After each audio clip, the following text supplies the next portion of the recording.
टपरी धारकावर अन्याय करणारे तर म्हणजे टपरी धारकांचं नगरपालिकेने अगोदर पुनर्वसन केलं पाहिजे, त्यांना पर्यायी जागा दिली पाहिजे. कुठल्याही प्रकारच्या पर्यायी जागा न देता आहे त्या ठिकाणी सुमारे 40 वर्षापेक्षा जास्त दिवसापासून त्यांचा व्यवसाय चालू आहे. एकतर तरुणांना कुठलाही रोजगार धंदा नाही. या ठिकाणी हे जे स्वयंरोजगार आमचे तरुण करतायत त्यांना आणखी देशोधडीला लावण्याचं काम नगरपालिकेने केलेलं आहे. तर म्हणजे भाजपचं सरकार आहे, भाजपचे आमदार आहेत आणि सत्तासुद्धा जवळजवळ मिळती जुळती भाजप आणि ते एकत्र सत्ता या ठिकाणी भोगतायत. सत्ताधाऱ्यांचं काम आहे की सर्व लोकांना त्या ठिकाणी न्याय दिला पाहिजे.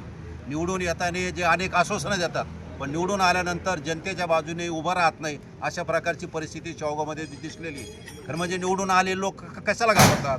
तुम्ही शेवगावकरांनी निवडून दिलेलं आहे. शेवगावकरांना काय हवं आहे? शेवगावकरांची काही अडचण होती का? कोणत्याही ग्रामस्थांची किंवा कोणत्या नागरिकांची तक्रार नसताना सुद्धा अशा पद्धतीनं अतिक्रमण काढणं म्हणजे या ठिकाणी कुणाचं तरी डोक्यात काहीतरी आलं आणि त्यांनी काहीतरी करायचं असा प्रकार शेवगाव झालेला आहे. यापूर्वीच अतिक्रमण काढण्यात आले, त्यांचं अद्याप पुनर्वसन झालेलं नाही. एका अतिक्रमण धारकाने मागच्या वेळेस अतिक्रमण काढल्यामुळं त्यांनी आत्महत्या केलेली, तीच वेळ आता अनेक लोकांवर आलेली. मग अशा पद्धतीनं काही कारण नसताना ठराविक एक दोन कोणाची व्यक्तिगत तक्रार असेल तर व्यक्तिगत प्रश्न होता.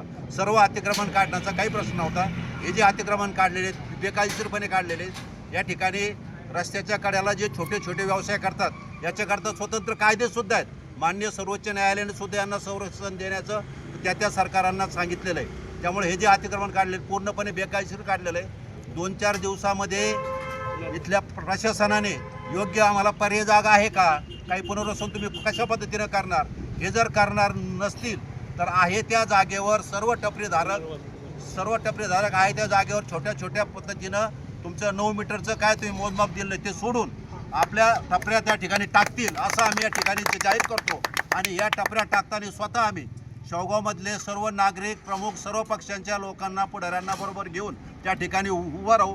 कारण हा शेवगाव आमचं सर्वांचं मिळून आहे, कोणत्याही एका अधिकाऱ्याचं शेवगाव नाही. तर आत्तापर्यंत कोणत्याही अधिकाऱ्याने अशा पद्धतीनं सर्रास टपऱ्या कोणी काढलेल्या नाही. हा जिथं काही अडथळा असेल तिथं काढल्या, तिथं लोकांनी सहकार्य केलेलं आहे. आता तशी काही अडचण नव्हती, व्यवसाय चांगले चाललेले लोकांचे होते.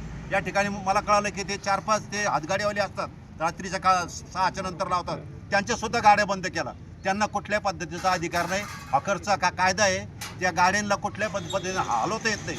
उलट त्याला नगरपालिकेने संरक्षण दिलं पाहिजे अशी कायद्यामध्ये तरतूद असताना हा जो काही मनमानी कारभार चालला याचा आम्ही तीव्र स्वरूपामध्ये निषेध करतो. आणि परत एकदा सांगतो की 4-5 दिवसामध्ये आम्ही आहे त्या ठिकाणी सगळे व्यावसायिक टपऱ्या त्याच्यात टाकून त्याचा व्यवसाय सुरू करतील याची शासनाने नोंद घ्यावी. बेकायदेशीरपणे टपरेधारकांना त्रास देणाऱ्या सीओचा, बेकायदेशीरपणे अतिक्रमण काढणाऱ्या सीओचा, सरकारी जागा आमच्या हक्काची, सरकारी जागा आमच्या हक्काची, नहीं चलेगी नहीं चलेगी, नहीं चलेगी नहीं चलेगी, दादागिरी नहीं चलेगी. हम सब एक है, हम सब एक है. छत्रपती शिवाजी महाराजांचा, डॉक्टर बाबासाहेब आंबेडकरांचा, महात्मा ज्योतिबा फुलेंचा, अण्णाभाऊ साठेंचा, अहिल्याबाई होळकरांचा, अतिक्रमण निघताना मूग गिळून गप्प बसणाऱ्या पदाधिकाऱ्यांचा, जनतेच्या मतावरती निवडून गेलेल्या पदाधिकाऱ्यांचा, जोपर्यंत ते पदाधिकारी ठोकीत नाही ना तोपर्यंत कुठे गेले ते? आले पाहिजे, बसले पाहिजे आपल्या सोबत.